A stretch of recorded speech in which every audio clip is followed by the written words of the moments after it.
The acrid scent of charred wood and melted plastic still haunted my nightmares when Evelyn Hargrove strode into my courtroom, chin high, as if she were attending a garden party instead of her own sentencing.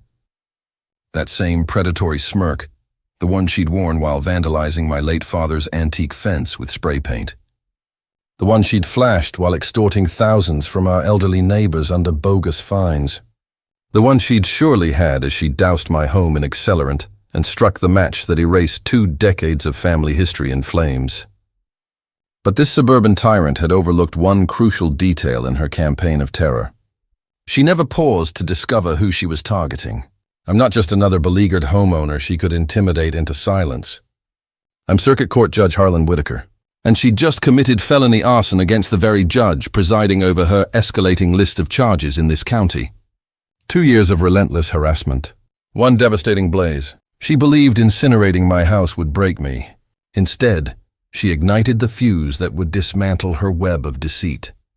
What lengths would you go to for justice? Share your thoughts in the comments. But first, let me rewind and explain how a seasoned small-town attorney found himself facing down his own neighborhood nightmare in the halls of justice. 2 years back, existence felt solid, unshakable. I'm Harlan Whitaker, Harley to those who've shared a beer with me at the local VFW hall. 20 years on the bench in Oak Ridge Meadows, handling everything from petty thefts to corporate disputes that could bankrupt family farms. My son, Tommy, 16 and lanky, and I shared our weathered Victorian on Elm Street, where the most pressing issue was old Mr. Jenkins forgetting to bring in his recycling bins. The house was no mansion, peeling gray clapboards, a wraparound porch that creaked underfoot like an old friend's sigh. But it held the weight of our world, the faint echo of my wife's laughter in the kitchen, where she'd whip up apple pies that filled the air with cinnamon warmth. Tommy's growth marks penciled on the doorframe, climbing higher each year since cancer claimed Ellen 5 years prior. Every scuff on the hardwood floors mapped our shared grief and quiet recoveries. I was the block's steady hand, kept the grass trimmed short enough to satisfy even the pickiest eyes. Lent a ladder to widows for gutter cleanings, the cool metal rungs biting into my palms as I climbed. Volunteered at Tommy's high school debate team, the sharp snap of gavels in practice sessions reminding me why I loved the law. Oak Ridge Meadows was a haven for folks like us. Working families, pensioners who'd planted roots in the Nixon era, young couples scraping by on teacher salaries. Summer barbecues where the sizzle of burgers mingled with fireflies dancing in the dusk. A shared tool shed where hammers and saws passed hands without IOUs. The sort of community where doors stayed unlocked, and a knock meant help, not hassle. Then the storm rolled in next door. Evelyn Hargrove pulled up 18 months ago in a gleaming black SUV that broadcast new money like a billboard. Tailored suits, auburn hair styled to perfection, and eyes sharp as broken glass, always scanning for weakness. Her spouse was some executive consultant, forever jetting off to board meetings, leaving her with endless hours to orchestrate chaos. By day's end, she'd laminated cards proclaiming herself HOA Enforcement Director, a role conjured from thin air. Since our neighborhood's association was a relic, established in the 80s but dormant since Clinton's first term. We preferred it dormant. Neighborly nods over fences, mutual aid during snowstorms, no meddling in personal affairs. But Evelyn scented vulnerability like a fox in a henhouse. She patrolled with a tablet in hand, her high heels clicking on sidewalks like ticking clocks. Snapping photos, jotting notes, quizzing residents on curb appeal and maintenance codes. The faint whiff of her floral perfume lingered like a warning. Her opening salvo hit my garage door. It was a sturdy oak panel, weathered to a rich patina, with brass hinges Ellen had picked out during our remodel. 15 years of Midwest rains had added patina, a few dents from Tommy's errant basketballs, but it stood firm as my principles. One afternoon, I found a neon pink notice taped to it, demanding replacement within 72 hours or face escalating penalties, $75 per day. As a judge, I recognized bluster. A quick dive into county archives confirmed my hunch. Our HOA lacked enforceable bylaws, never renewed after the original charter lapsed. Moreover, state statutes shielded public servants from arbitrary residential dictates under Title 28. Targeting a sitting judge wasn't mere annoyance. It bordered on interference with judicial duties, a misdemeanor at minimum. I composed a measured cease and desist, citing precedents and politely suggesting she redirect her energies. That should have quelled the nonsense. Instead, it lit the powder keg, proving I'd underestimated a mind twisted by unchecked entitlement. Evelyn's retaliation landed precisely 48 hours later, not with words, but sabotage. Dawn broke gray and misty, the kind where fog clings to windows like breath. I stepped out for the paper, dew soaking my slippers only to spot her in my driveway, armed with a pressure washer aimed at my late father's antique fence, a wrought iron relic from his blacksmith days, etched with vine patterns. "Good morning, Harlan," she cooed, as if hosing down history was casual chit-chat.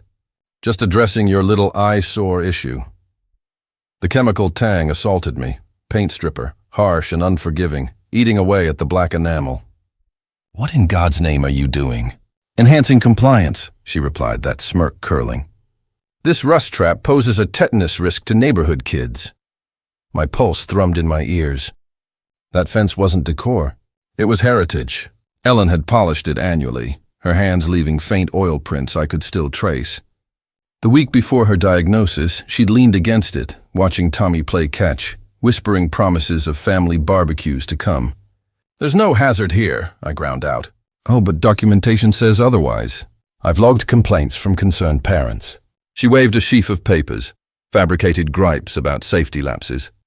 Pure invention. Our block had no recent kid incidents beyond scraped knees from bike rides.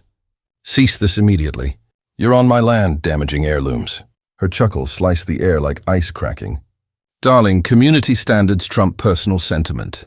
She finished her assault, coiled the hose, and sauntered off, leaving the fence blistered and bare under the rising sun.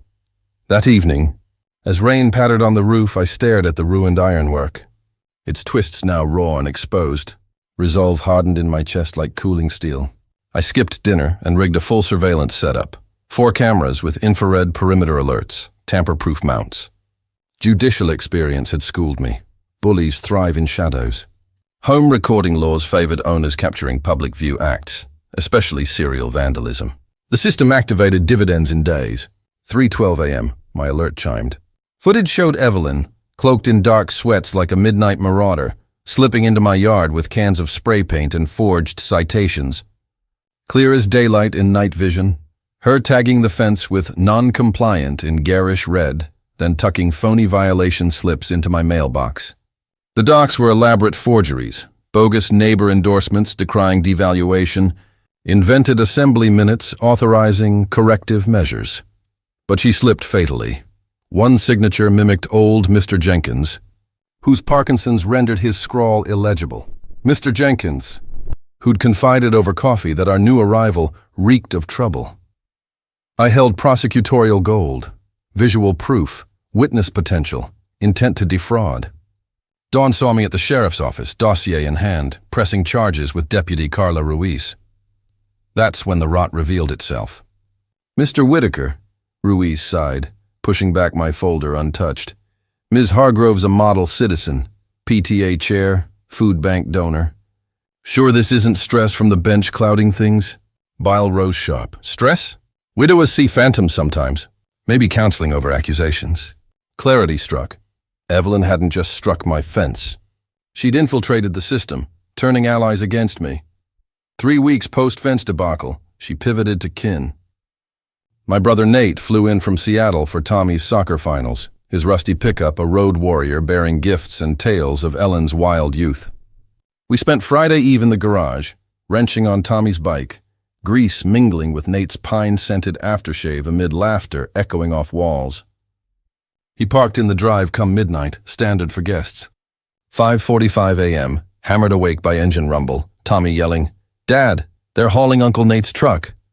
Barefoot on cold pavement, I faced a hulking tow rig hoisting the pickup. The operator, burly with faded ink on his arms, thrust a slip. $620 retrieval, no plastic. Violation? Overnight parking ban, from whom? Evelyn materialized from shadows, pristine in yoga gear, tablet aglow. "Apologies for the mix-up, Harlan, but rules preserve harmony."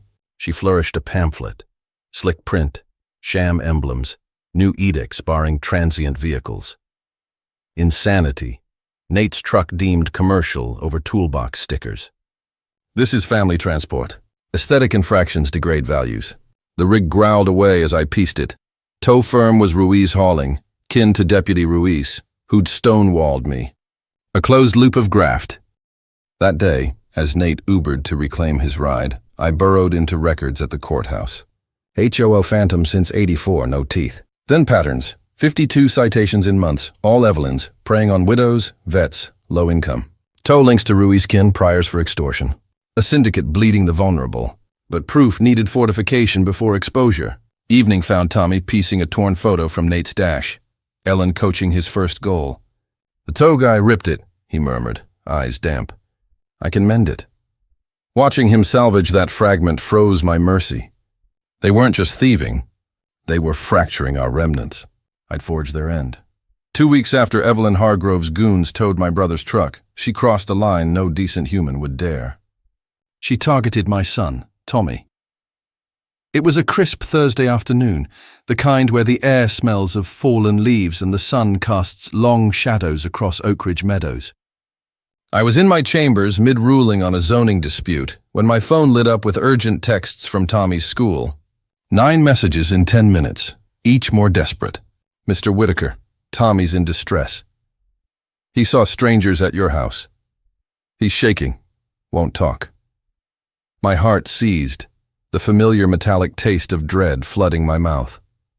I abandoned the bench, gavel still warm in my hand, and tore through red lights, my mind spinning with every horror-apparent dreads, intruders, violence, abduction.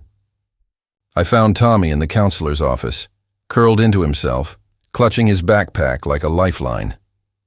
His face was pale as the courtroom walls, eyes wide with a fear I hadn't seen since Ellen's funeral. "Dad," he whispered, voice cracking as he fell into my arms. There were men in our house. They wouldn't leave. Mrs. Callahan, the counselor, looked rattled, her hands twisting a tissue. Tommy rode his bike home at lunch to grab his cleats. He found 2 men inside taking photos, poking through your things. They claimed it was a compliance check, but when he asked for ID, they got aggressive. My blood ran cold. Aggressive how? They told him kids don't get to question adults, she said, her voice dropping. Kept snapping pictures, his room, your study, even the kitchen. Tommy said they laughed when he told them to stop. Rage coiled in my gut, not the fiery kind I'd felt before, but something sharper, surgical. These predators had violated my son's sense of safety, turned our home into a battleground. "Did you call the sheriff?" "Of course," Callahan replied. Deputy Ruiz showed up, said it was a legitimate inspection triggered by anonymous complaints about structural hazards, dismissed Tommy's story as overreaction. The name Ruiz hit like a hammer.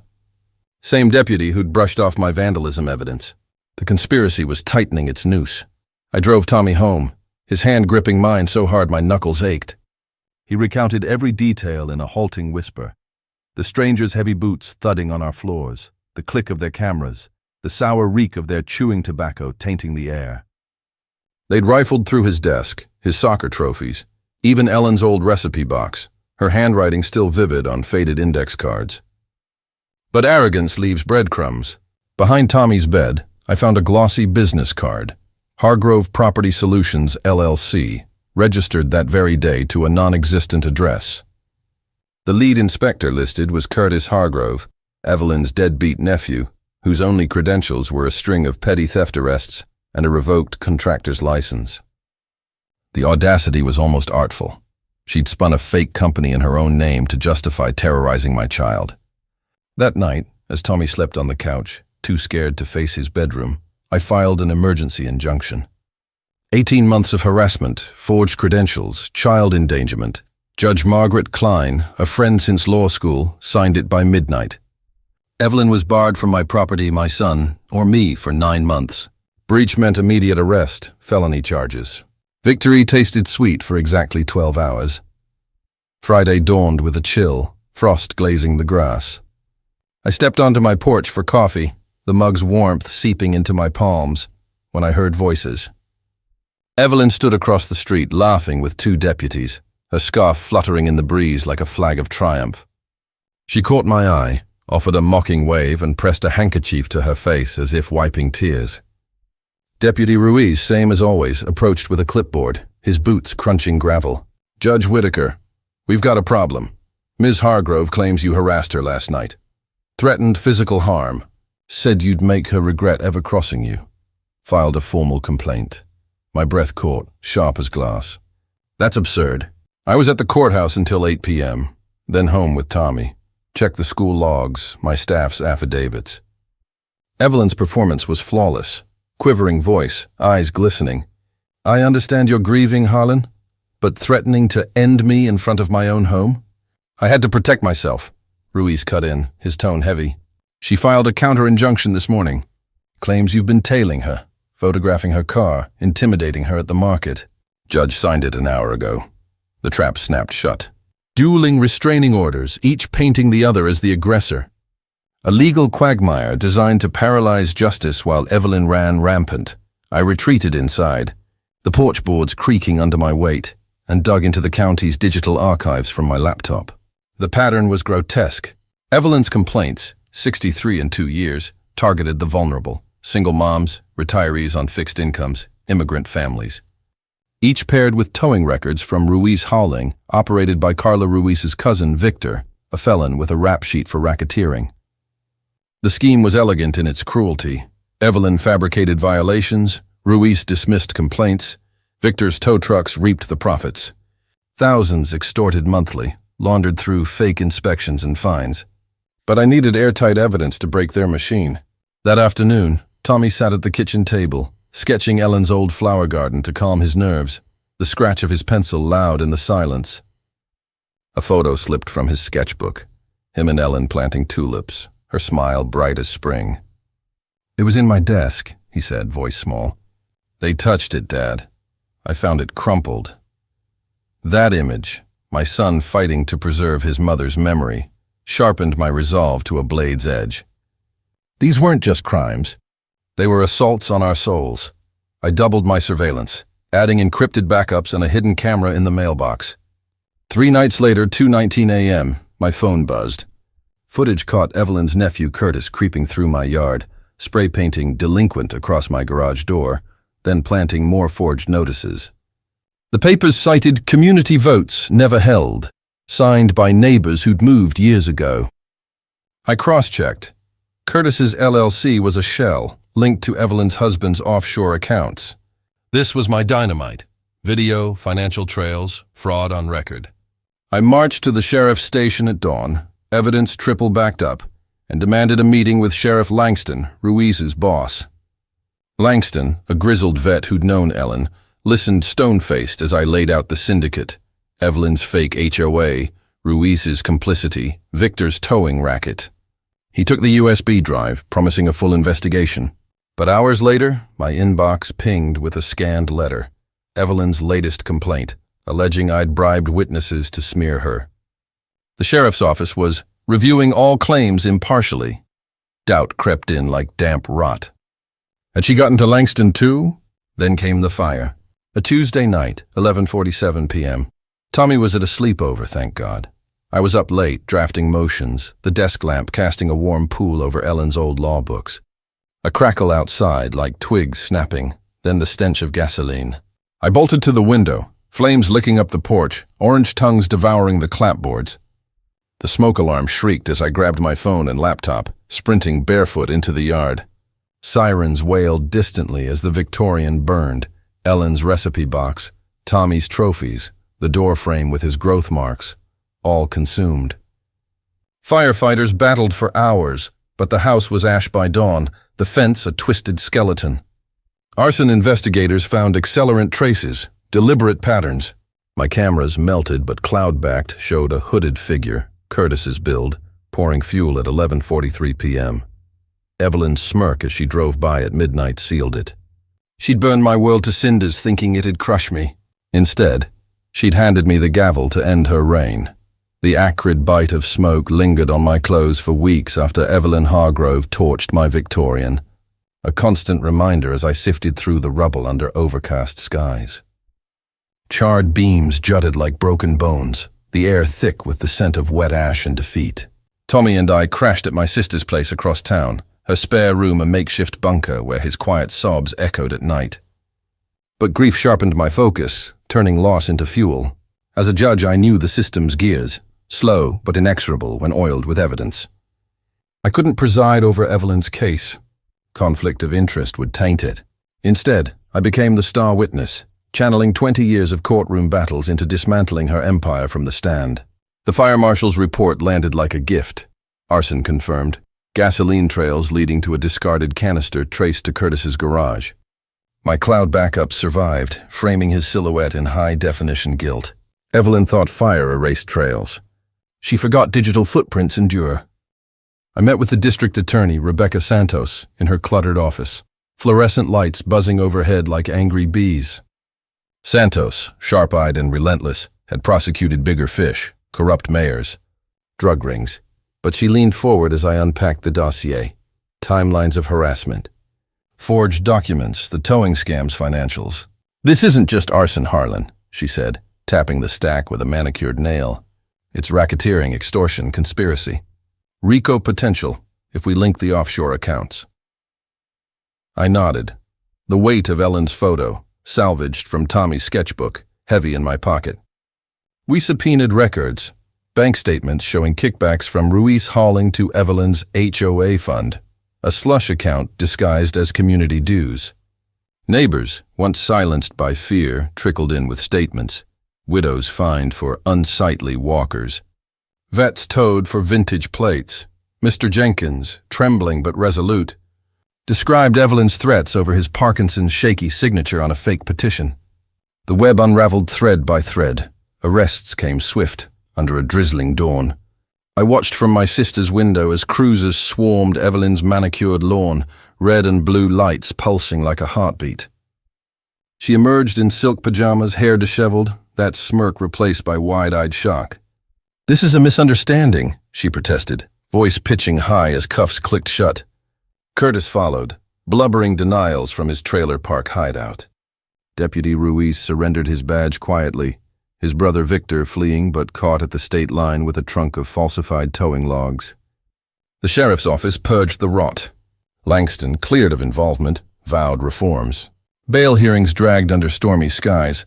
Evelyn's lawyer, a slick out-of-towner paid with oil money, arguing flight risk was nil. But Santos countered with my footage, the fire's devastation projected on courtroom screens. Bail denied. Evelyn cooled her heels in county lockup, her designer life swapped for orange jumpsuits and fluorescent glare. Pre-trial motions crawled through winter, snow blanketing Oak Ridge meadows like a shroud. Tommy and I rented a modest bungalow nearby, its plain walls a blank slate for rebuilding. He threw himself into soccer, the thud of cleats on frozen turf his therapy while I prepped testimony.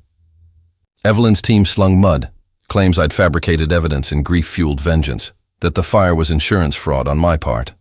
Anonymous tips flooded the DA, whispers of my instability since Ellen's death. One night, my phone rang at 2 a.m., a blocked number hissing threats. "Drop it, Judge, or the kid's next." I traced it to a burner, but it fueled my fire. Santos built an ironclad case, 47 counts total. Arson, fraud, harassment, child endangerment for Tommy's ordeal. Witnesses lined up, school staff recounting his panic. Neighbors detailing extortions totaling $62,000. Financial forensics exposed the syndicate's haul, over $150,000 in 2 years. Funneled to Evelyn's luxury habits. The trial opened in spring. Cherry blossoms drifting outside the courthouse like confetti for the damned.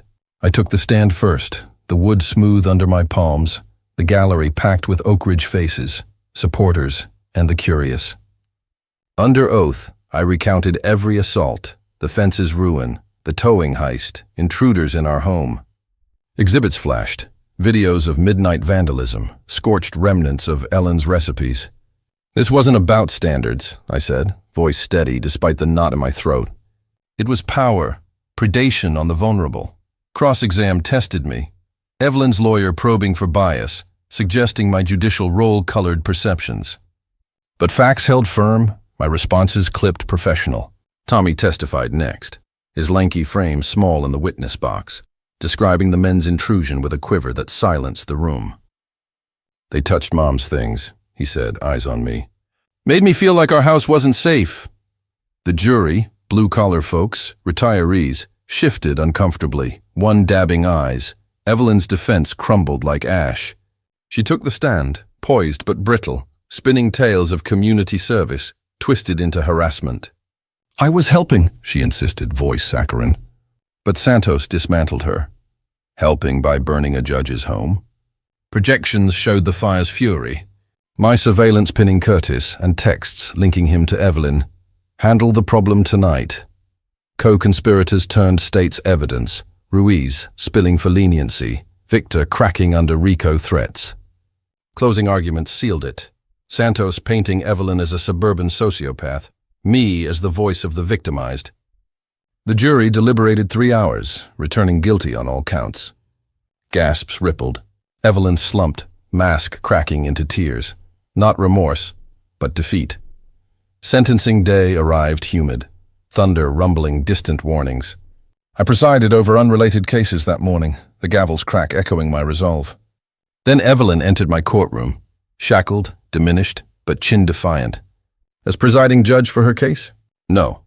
Recused. But fate twisted. Her appeal for venue change denied, and with Judge Klein ill, it landed in my circuit. But ethics demanded I step aside. Santos handled it before a substitute. Wait, no, the intro was her in my courtroom for sentencing. In a quirk of scheduling, her federal escalation, interfering with a public official, bumped it to my docket. I'd recused earlier, but the DA argued no conflict post-trial. The chief judge agreed. I'd sentence fairly. She stood before me, that smirk faint. Any words? I asked, protocol steady. I was protecting values, she muttered. Santos pushed max, 25 years for arson, plus fraud terms. I weighed it. The destruction. Tommy's trauma. Neighbors' losses. You burned more than wood, I intoned, gavel hovering. You scorched lives. Sentence. 18 years federal. Restitution full. Her empire ashes. As guards led her away, our eyes met. Her shark gaze dulled. Outside rain broke, washing the air clean. Tommy waited, growth marks now mental, but our roots replanted. Justice poetic and pure. What would you do in my shoes? Comment below. But remember, in suburbia's shadows, tyrants fall hardest when they ignite the wrong fire. The courtroom was silent, save for the faint hum of the air conditioning and the shuffle of papers as Evelyn Hargrove was led away, her cuffs clinking like a final gavel strike. Outside, the rain had softened to a drizzle, the kind that soaks through your jacket and clings to your skin, carrying the scent of wet pavement and blooming cherry blossoms. I stood on the courthouse steps, the weight of my robes lighter than it had been in months, watching the clouds part to reveal a sliver of evening sun. Tommy waited by the car, his soccer bag slung over one shoulder, his eyes brighter than they'd been since the fire. The verdict was in, the sentence delivered, but justice doesn't erase scars, it just gives you ground to rebuild on. My home was gone, reduced to a blackened lot where Ellen's tulips once bloomed, but the fight had forged something new in us. Oak Ridge Meadows wasn't just a neighborhood anymore. It was a battlefield we'd won, and I'd make damn sure it stayed a sanctuary.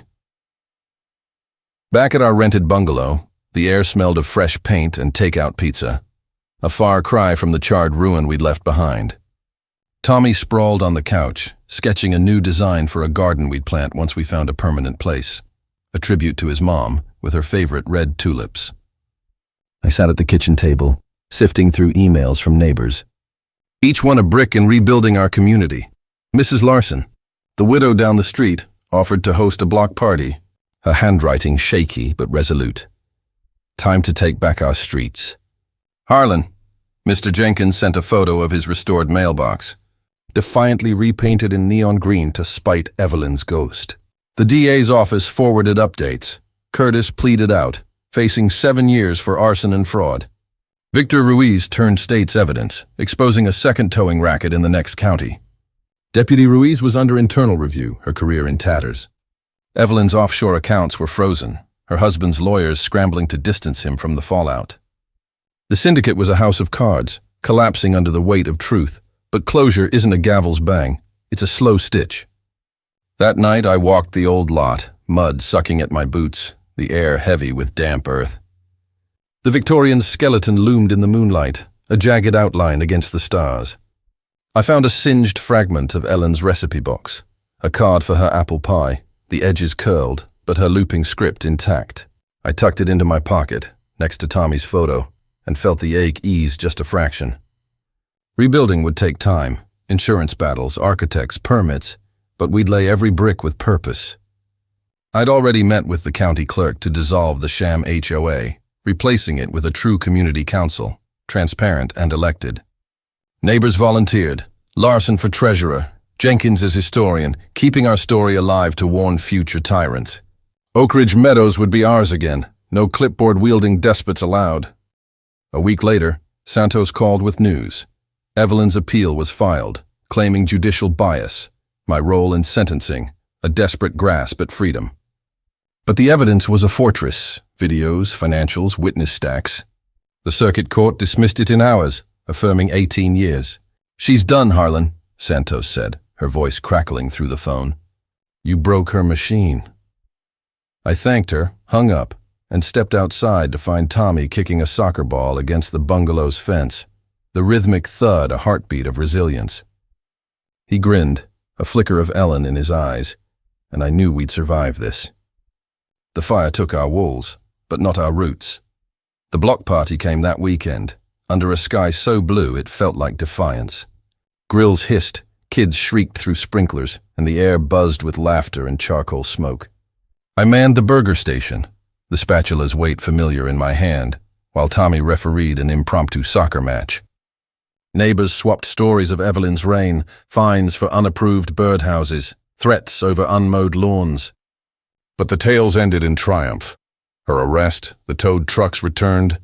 The community fund we'd started with, her seized assets to help those she'd fleeced.